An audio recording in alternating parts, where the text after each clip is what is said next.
Going live, and we're live. Hello, everyone. Welcome. Good to see you. Gosh, I haven't had any pre-chat comments. I can see there's a few of you out there though, so lovely to have you joining us. Please feel free to say hi. I don't know what's happened today. I've been incredibly vague, losing my words, and I keep thinking it's Wednesday. So I'm glad I managed to make it here. Hello, Kay. Hello, David. Welcome. Happy Wednesday, Greg and Haley. um, hello, Alison and Andrew. Lovely to see you. Oh, goodness. Hello, Fiona. It's got quite autumnal all of a sudden, hasn't it? So it's very chilly of an evening. We've just got back from our dog walk and Jill's feeding the dogs. They'll probably come rushing in. Hello, Anne. Hello, Peter. How you going?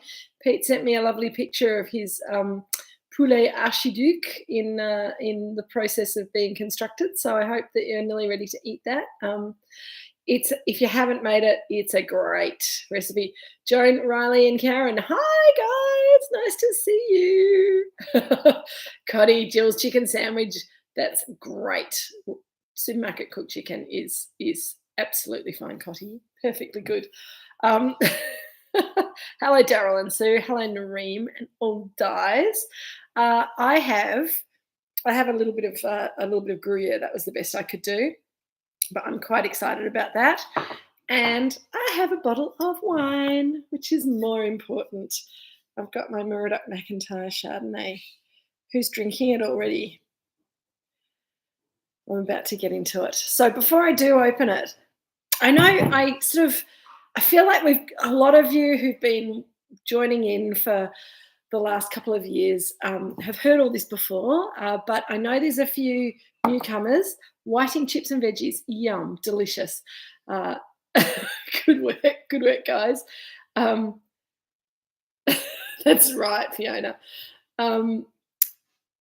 But I just thought I'd recap on why I keep drinking Chardonnay out of a Pinot Noir glass, because, you know, there was such a fuss made about different shaped glasses in the 90s and noughties, and all of us, you know, those of us wine geeks were like, oh, I have to buy different glasses for all my different grape varieties. And that became very expensive and got a little bit, just got a bit confusing. So I've now, hello, Yolanda, lovely to see you again.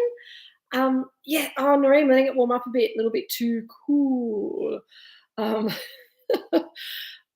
So Chardonnay, a Chardonnay glass, according to Riedel, and Riedel's only one of the people who make fine wine glasses out there, but often a Chardonnay glass will be a glass that's made for quite overt, young, new world Chardonnay. And a lot of people use this sort of shaped glass for a Chardonnay. And I'll often use this sort of shaped glass for a young wine, a young white wine, or a Sangiovese, or even a Cabernet, because the Pinot glass is great for Pinot Noir. Alison found a single Moorooduc Estate glass with a chip in it, but you become fond of it. Well, when it's only you drinking out of it, Alison, you can always make sure that the chip's on the other side of the glass. So that's one of the tricks of the trade, isn't it? Hello, Sarah, how you going?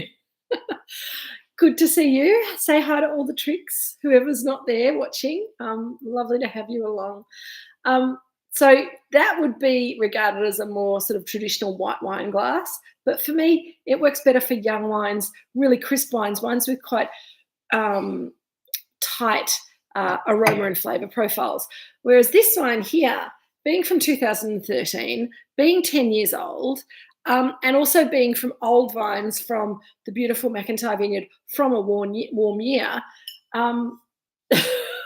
Good work, Peter. Waiting for your son to finish the chicken dish. Drank half a glass in the meantime. Excellent. Hello, Sam and Paul and the twins. And hello, Nina. I did see you pop up there. Thank you. So what was I saying? I was just, Nina, you just made me think of that poem again. Nina sent me a poem about cutting your thumb by Sylvia Plath. Some of you might have seen it on my Instagram feed. It's a great poem. It's made me vow to read more poetry again. I've got a bit slack on my poetry reading, but it's awesome. Sylvia Plath, Cut. If you haven't read it or don't know it, have a read. It's the perfect word picture of cutting the top of your thumb off. All right, wine. David, you're right. The Riedel Montrachet glass is perfect for this, and the Riedel Montrachet glass is almost the same shape as this, but it doesn't go in quite so much, and it's not quite as high. So it sort of finishes about here. Hello, Polly. Did you have your dinner? Did you eat it? Polly was so keen to come back out here and be on television. Polly, say hi. Say hi. Good girl. She wanted to be on television, so she wasn't eating her dinner. So, very shocking. Yes, so a Montrachet glass is probably about that much shorter and sort of open as though you cut the top off this Pinot glass, and it's really good for Chardonnay. This is pretty good for older, rich, evolving, developed Chardonnay, which is what we're drinking tonight. So let's get some in the glass. Woohoo! I do have one Montrachet glass at home, David, and I'm always scared to use it because I think I'll break it when I'm washing it. It does have a lovely, bright, deep gold colour, doesn't it? Which is rather wonderful. Ooh, Shell. I think that sounds like a delicious dish, but I would put the harissa aside until I'd tasted the wine, because I think the Fiona, that's a good idea. But they look so delicate. I'm always scared that the dishwasher's going to eat them. Comfy garlic roast potato sounds amazing. Blackened cod sounds amazing. I think the harissa is going to be a bit of a challenge, but kind of keep it aside, drink the wine without it, drink the wine with it. And if it doesn't work, then you can just drink around because I'm sure that the harissa garlic roast potatoes will be delish. Hello, Willow. This is Willow in the background making a scene. She's my sister's puppy and my niece's puppy. I always, Fiona, leave glass washing if I'm hand washing until the next day. I never try and wash glasses on the day that I've drunk the wine from them. That's my little tip. So yes, that's Willow. She's Beck and Maddie and Gwendol's dog. She's been staying here for a week and she's going home tomorrow. And she's not allowed on the sofas at home, but she's certainly got into the habit of the whole Moorooduc on the sofas, on the furniture, in the bed with Jill and Richard. So that'll be fun for Beck and Gwendol when she gets home. Hi, Beck and Gwendol, if you're there.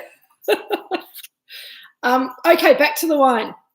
It's got this beautiful, it is golden, but it's kind of a light, bright golden colour. It certainly doesn't look like it's falling apart. It's got this lovely kind of vibrancy to it. I'd quite like some jewellery made of that colour, actually. That would be rather lovely. Hello, Hannah, Zach and Jack. Made a version of the chicken fig aperitif instead of port. Oh, that would be really delicious with that, I reckon. And you could almost put that with the fig in it. It would work with the Chardonnay, and it would also work with a aged Pinot Noir, I reckon. How good. I'm a bit jealous of you all with the chicken dish. I did plan to make it, but of course, the last couple of days have been mental again, which is crazy. Okay, let's talk about the wine. Fiona got a candy note when it first opened, and I agree. It's got a slight. So remembering back to 2013, it was quite a warm year. This vineyard, the McIntyre vineyard, I'm looking out at it into the dark at the moment, but the McIntyre vineyard is the Chardonnay vineyard that's opposite the dining room.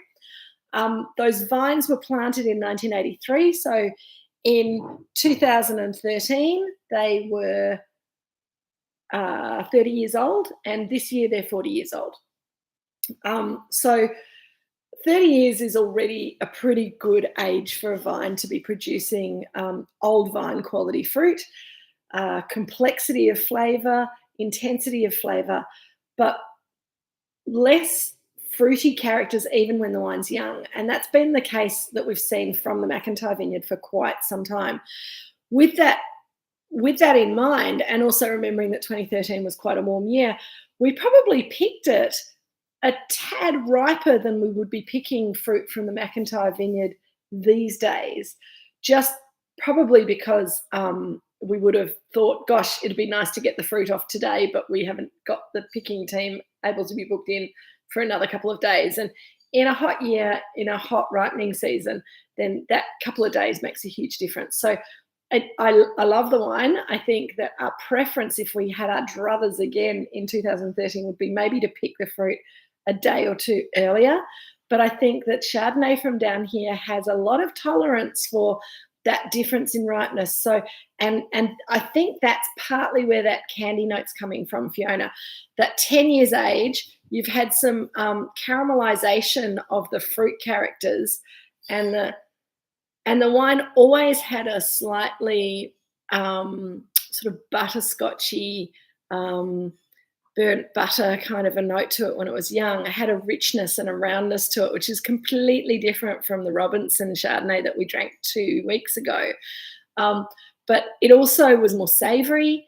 It had more weight and more richness to it, and less of that kind of lemon fruit and floral note, and more sort of baking notes like butter and sort of cheese curd and that sort of thing, I think. Is that the sort of curd you're talking about, Coddy? It's, oh, wow, Peter, chicken with creamed potatoes and avocado. Yum.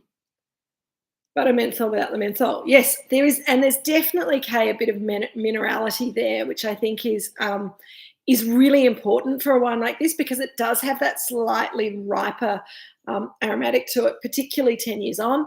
And that minerality, that slightly kind of flinty note, it reminds me of, and this is when people start thinking I'm getting fanciful, but there's a flavour to really cold water that you drink from a clean mountain stream that's been kind of bubbling over rocks. And I think of that as being sort of mountain rock kind of, I'm sure it's just the water, it's the cold water, and there's sort of minerals through the water. There's something about that this wine reminds me of, which is really lovely, which makes it quite refreshing, I think. It smells gorgeous. It makes me want to just keep smelling it. It also makes me want to dive in and taste it. So I'm going to do that. But it's going to open up and change a lot in the glass.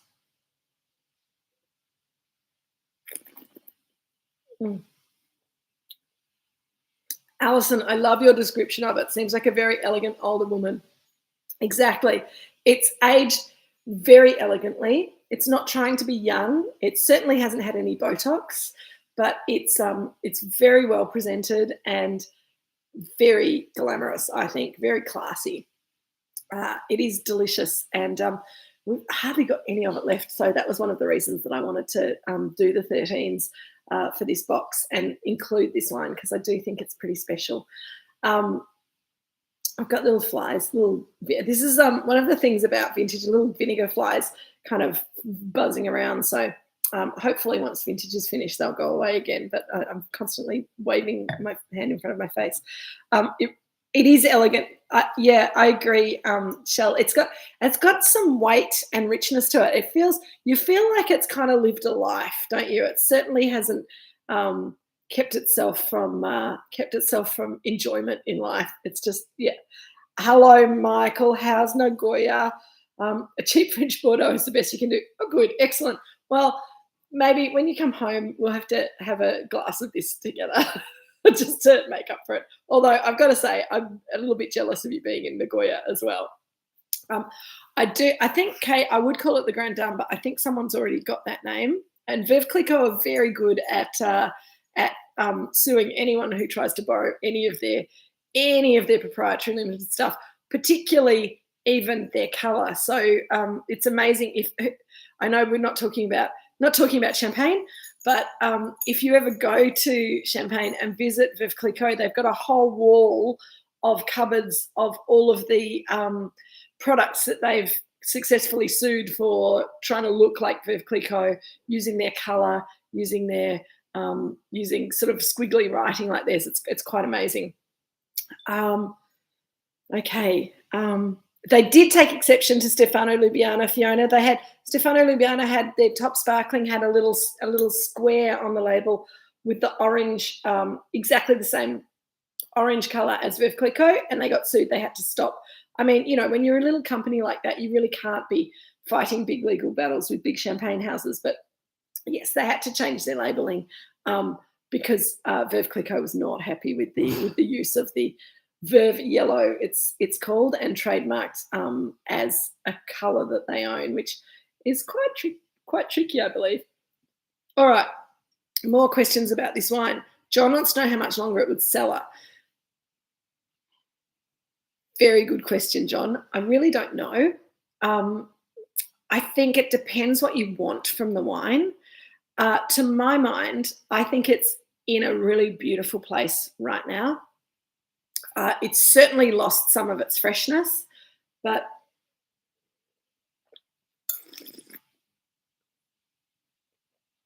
that's right, Anne, absolutely.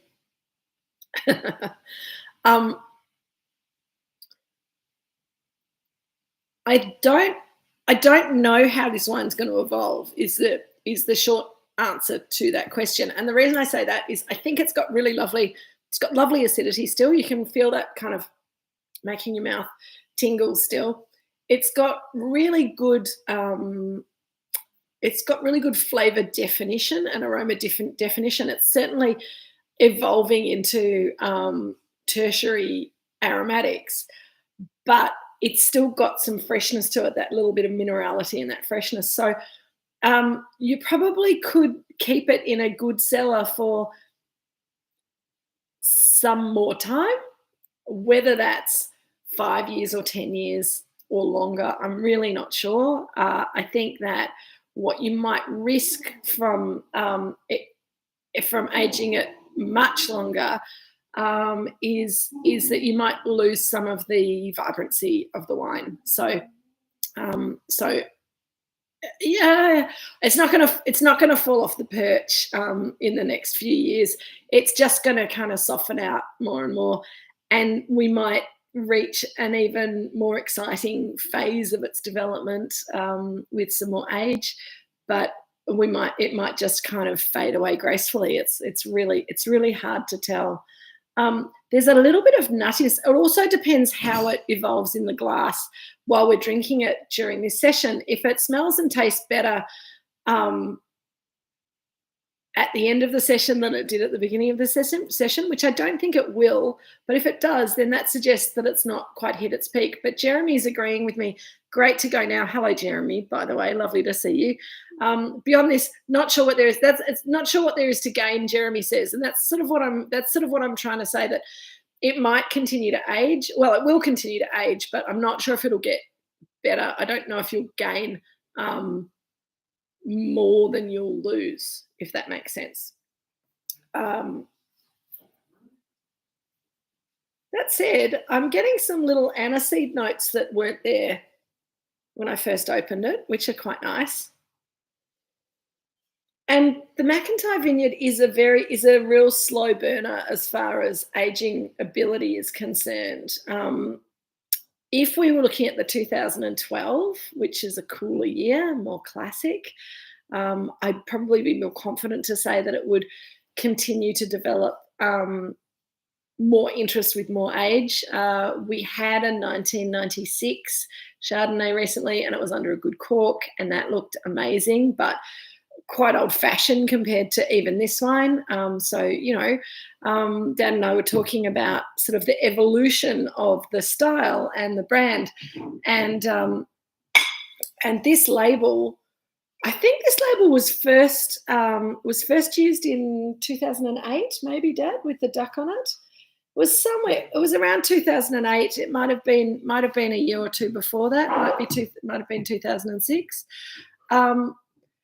But this was originally, so in 2009, 2010, we made a decision to make this our single vineyard wine from this vineyard, rather than just a selection of fruit from the vineyard and the rest of the estate Chardonnay being a single vineyard wine as well. And the original reserve wine that we made was a wild yeast ferment back in 1996. So the evolution from 96 to 2006 to 2013 to today, it keeps changing and keeps evolving. But it's a really special site, and it's produced really special wine from Chardonnay from that space just out in front of me for a long time. So it's always a treat for me to taste this wine, whether it's young, old, or in between. And I think this is really in the prime of its life right now. Fiona, it does have a bit of umami there as well. The acid seems more prominent now that it's been in the glass for 10 plus minutes. Yeah, I think it's interesting, Cody. You lose some of those sort of candied, caramelized notes that started off in the glass. And as it interacts with the air, it's becoming a little bit more savory, a little bit more complex, a bit more, the acid's kind of asserting itself a little bit more.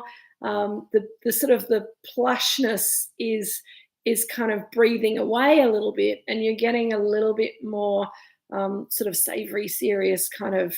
You're seeing the cheekbones a little bit more of this elegant older lady, which is always nice. We do like some cheekbones every now and again. Ooh.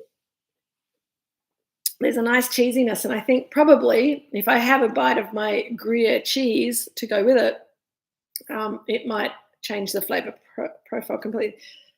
Oops, I nearly dropped cheese in my wine, but I managed to avoid dropping cheese in my wine. Thank goodness. I'll try and drop some cheese in my mouth instead. Here we go.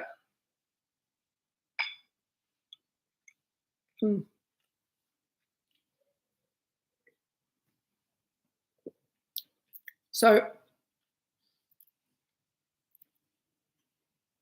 Gruyere is one of those hard cheeses that's made from cooked milk. And I believe the milk gets cooked to get that slight caramelization of the milk before the curds and the whey are separated. And you can taste that in the cheese. It's got this little caramelized cheese note, caramelized dairy note, which is really gorgeous. And the cheese softens the acid and but also brings out the savoriness of the wine, and the wine makes the cheese taste more creamy, which I think is really rather wonderful. Not keeping in the glass long enough. Oh dear, Kate, that's a shame. Slow down. But it's interesting because a lot of people would have thought, a Chardonnay, even from 10 years ago from Australia, would not have aged as slowly or as elegantly or as in such a savory kind of a way. I think that, we still assume that Chardonnay, when it's that sort of color, that it's going to be developing, pineapple characters, and it's going to be overblown. And it's such a shame, because I think I look at that color and think, oh, how gorgeous. But I know that if I served that blind to a lot of my winemaker and wine geek friends, they'd probably be a little suspicious that the wine would be past it or overblown, or just they have an idea in their mind that the wine's not going to be classy, that the wine's not going to be good, because we've become so obsessed with young, really acid-driven Chardonnays. Then the way that a wine like this has evolved, and as people are noticing, the acid is still very much prominent and very much holding things together, but there's a voluptuousness here that is sort of frowned upon currently by the trendsetters of wine buying in restaurants and around the world. But I'm glad that we have wines like this to sort of celebrate all of the diversity that we have from this beautiful variety Chardonnay. Shell, she's lovely with the cod and the subtle spice rub. I'm so glad. Have you given her a whirl with the harissa? Is she able to cope with it? Because she might very well cope with the harissa. But have a glass of water, and the harissa potatoes don't work for Andrew. I feel the heat stays at the back of my mouth and the wine stays at the front. That's awesome. Fiona, me neither. I just, I like Chardonnay with flavour, and I like Chardonnay with personality, and I think this one has it in spades. Nareem, those folk are some of the people I have to sell wine to, but it's a lot more fun um, sharing this wine with people who appreciate it, which is awesome. It's interesting as well. What was I going to say? I can't remember now. I've been doing this all day. I think it's time for a holiday from Moorooduc and a holiday from Vintage. And luckily, Jeremy's given all of the winemaking team 5 days off, which is very exciting. I, of course, have my other duties to do, but I'll probably take a few days away as well. But my brain feels like it's kind of so full that I can't, like, I'm having real trouble retaining things. So I have these great ideas and then they fall out the other ear, which is a real shame. Anyway, we'll get there. This is the sort of wine, though, that just coming back to Shell and Andrew and the harissa, and I think this is the sort of wine that people say, oh, no, you can't possibly have it with chili. And I did the same thing right at the beginning. I kind of go, oh, careful. And I still say careful, but give it a go because it can work for some people. It didn't work for Andrew, does work for Shell. So, you know, I think that sometimes these little food and wine matchy things can be pretty personal. So Karen, have a couple of oysters with this. It brings acid forward. Absolutely. I think that's right, that you have this wine with some fresh oysters and it'll bring out very different flavors. Cheese brings out different flavors. That creamy chicken will really kind of, I think, help to kind of envelop the wine and sort of celebrate the creaminess and will bring out the tang of the wine, which is awesome. I think there's lots of things that are going to work. I agree, Kate, a Mexican dish with lots of Mexican spice might not work very well. I think I still haven't really worked out how to match wine to Mexican food. So when I'm eating Mexican food or a margarita, that seems to work better with Mexican foods. Syrian chicken with spinach and couscous. How wonderful. Yum. I'm so glad, Samantha. It is incredible, isn't it? And I think our chicken fajitas might work. Kay, you could definitely give it a go. I've got friends in the UK whose go-to dish on a weekday with the kids was chicken fajitas because the kids could help make it, and you could make it as spicy or not as you like. And I think this one would work quite well as long as you didn't make the fajitas too spicy. Sorry, one of my dogs nearly pulled my cord out of the computer, but it's all right. She got past safely. Okay, what's going on here? Alison, join the club. Syrian chicken with spinach and couscous. Is there preserved lemon in there, Alison? Because that could work very, very well. The sushi on the Shinkansen earlier would have gone very well with green tea. Absolutely, Michael. I do like a beer with my sushi as well. If it's breakfast time or lunchtime, though, probably a good idea just sushi. But sushi and green tea is an amazing match. Okay, I feel like I'm missing things. This is sorry, the dogs are all being very silly tonight. They're all setting each other off. It's the problem with having a puppy who decides that nobody's paying her enough attention, and a mad old dog, Frodo, who doesn't know what he's barking at but decides he's going to join in anyway. So Dad's doing a very good job of wrangling them. Thank you, Richard. Frodo.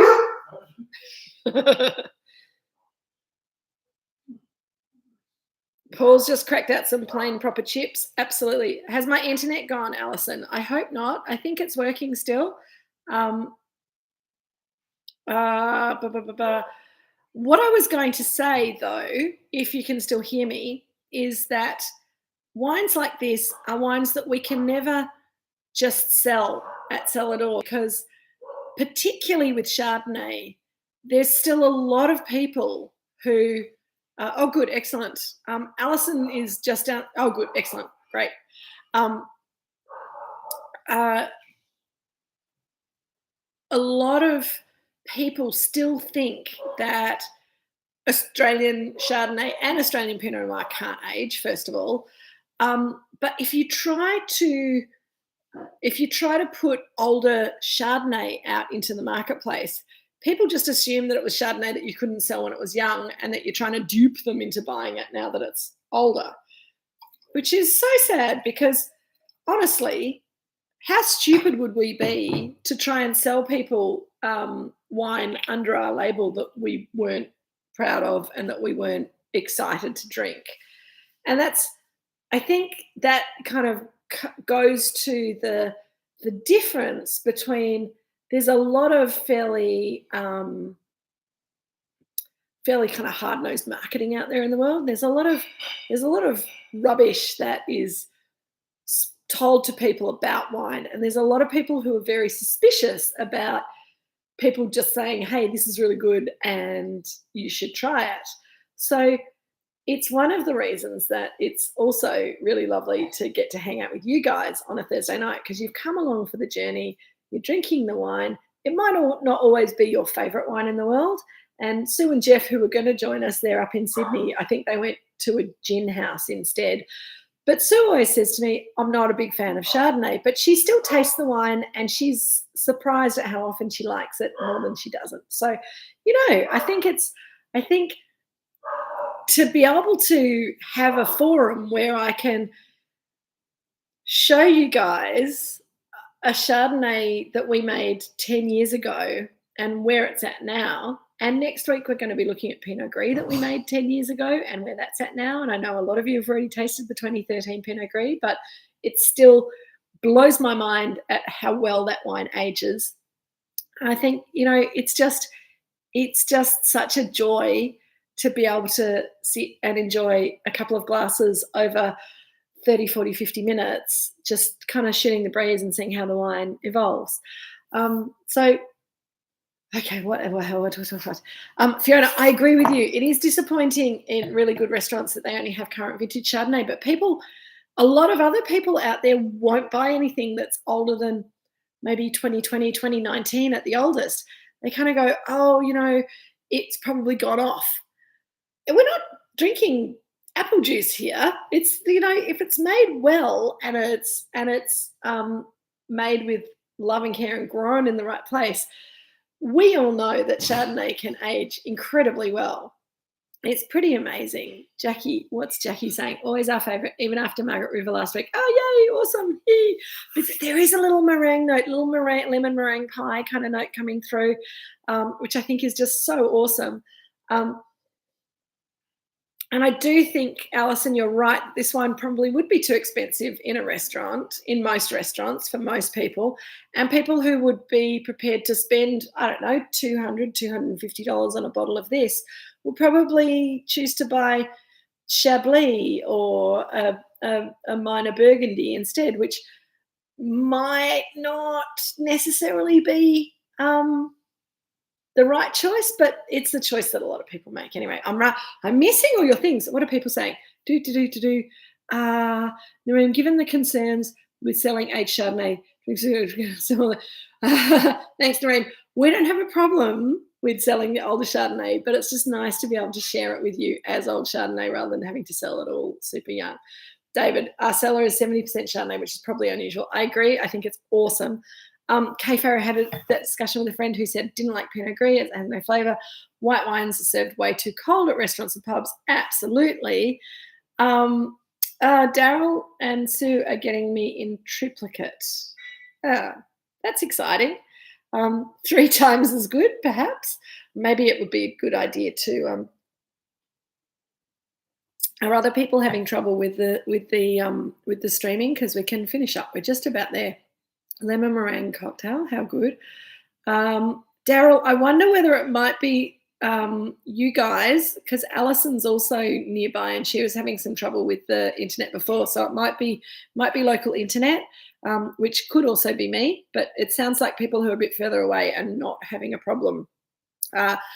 Michael, you are saying something very relevant. I love old Shardy. Won't touch the top stuff till 20 years old, but the lesser ones don't age well. Shardy's only second to Riesling for aging potential. Oh, to Semillon. Yeah, absolutely. I think that's right. Yeah, I think everyone in Melbourne is not having trouble with the stream, whereas people in the Moorooduc Toorong area might be having a bit of a bit fun. Okay, cool. Went a bit funny a while ago. Okay, cool. Well, there you go, Richard. Jill's finally come to join us. She's been cooking like a mad thing. Ah, no problem in Hastings. Good, Peter. That's good to hear.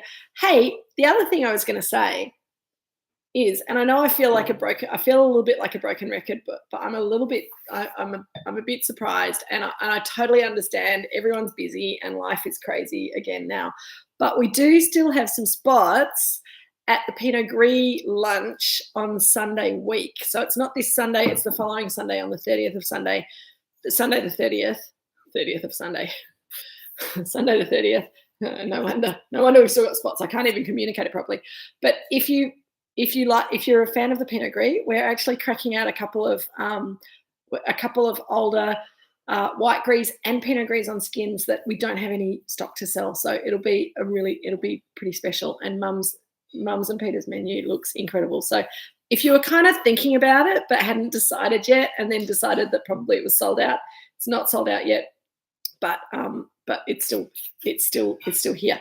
Don't wash the glasses by hand. Well, after the Pinot Gris lunch. No, I think that's right, Fiona.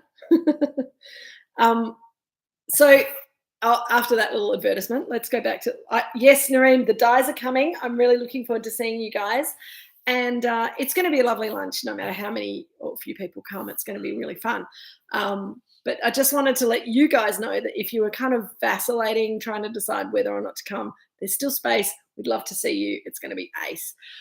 That's enough of that. We are also next week doing the 2013 Pinot Gris. So next week's going to be a huge Pinot Gris week for me, which is awesome. Very excited about that. And next week I'll tell you more about the Pinot Gris adventures this year at Vintage. But Chardonnay adventures, the other thing that I was going to say about this wine is that, yes, it's 10 years old and we've kept this little bit in our cellar so that we can play with it. I had no idea that it would be in this format with you guys, but it's so exciting to be able to do that. But we've sold out of the 2020 single vineyard Chardonnays. We sold out a couple of weeks ago. So there's no 2020 Robinson or McIntyre Chardonnay left. We will be releasing the 2021s later in the year. And the 2021s are looking amazing. They're obviously super young compared to this little baby. But they will be wines that you'll really enjoy drinking now and putting in your cellar for 10 years, 20 years drinking time. In 2021, we had a pretty good vintage as far as quantity was concerned. Quality was amazing. 22 and 23, it's been really sad because it's been really tiny quantities. So Chardonnay, as I think I've mentioned a couple of times over the last few weeks, Chardonnay is going to be in pretty short supply for a little while yet. It's not just us, it's pretty much anyone who makes quality Chardonnay down on the Mornington Peninsula. In the Yarra Valley, they're having issues with quantity. In Tasmania.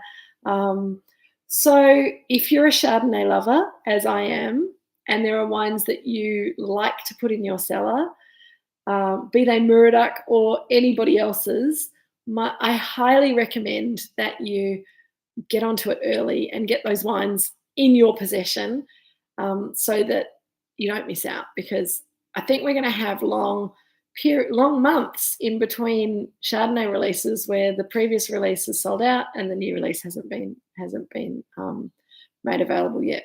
So it's one of those things. It's the La Nina weather system that we've been having for the last few years. It's that terrible spring that we had, bad flowering and fruit set, difficult times for quantity, but really good for quality. So it's the two-faced coin, that one. I think we're up to 40 minutes and this wine has changed again. So hopefully you've got a little bit left. Everyone's gone quiet. So either I've bored you to death or you're listening very intently or you're just drinking and hoping that I'll stop talking. um, the wine's changed again. There's a little bit of tropical fruit coming through, and it's not mango or pineapple. For me, it's a little bit of guava and a little bit of uh, our friend Nigel, who is on holiday at the moment and who hasn't tuned in, as far as I know. If you're there, Nigel, hi. Nigel from New Zealand always goes on about feijoas, which I've always learnt were called feijoas in my world. My grandmother used to have a feijoa tree at the front of her house in Shepparton, and it just reminds me. It reminds me of ripe feijoas on the nose now, which I think is rather lovely. It's there's a little bit of lychee too, Fiona. And it does look so pretty on the screen, doesn't it? I'm admiring it. As I say, I'd like some earrings with some gold earrings with a little jewel that was exactly that color. So if anyone can find that would be awesome.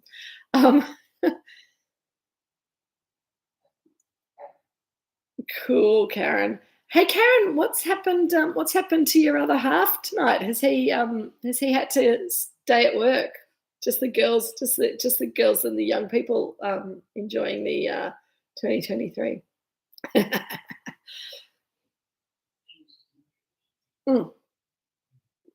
2023, 2013. Oh dear, here we go. Karen, you want to know about the next merch? Yes, he's working, is he? Okay, great. Well, say hi to Craig from all of us. We missed him, and I hope you didn't save him any wine because he doesn't deserve it if he's off working. Next merch. Well, we're working on that because our new cellar door manager, Leonie. Hello, Leonie. How you going? Leonie is very sad that she missed out on a hoodie because she wasn't working for us when we did the hoodies. And so she's quite keen on a hoodie. We've got to think about what we're going to do next. But I think that, coming into the cooler months, perhaps a little t-shirt action or hoodie action. But Leonie was talking about maybe some nice little kind of shopping bags, which would be quite fun. A giant duck on a hoodie. That'd be great, wouldn't it, Shell? I'll talk to my design people, Peter McIntyre. And we'll see what we can come up with. We'll talk more about that later on. Michael, in the Tasting of Paris, Chardonnay went cloudy, then clear. What happened there? Now, I haven't seen that movie, but I believe what they were doing. So are you talking about when they were making the wine, or are you talking about while they were tasting the wine? Because tasting the wine wouldn't have a clue. As far as making the wine, I think that was probably a bit of oxidation of the juice. Hoodie with zip, a full-length zip. Okay, that sounds interesting. Yeah, I think we could probably manage that. That's actually a good idea. Hoodie with a zip, or maybe a little vest. Maybe. Oh yes, a full-length zip is always important.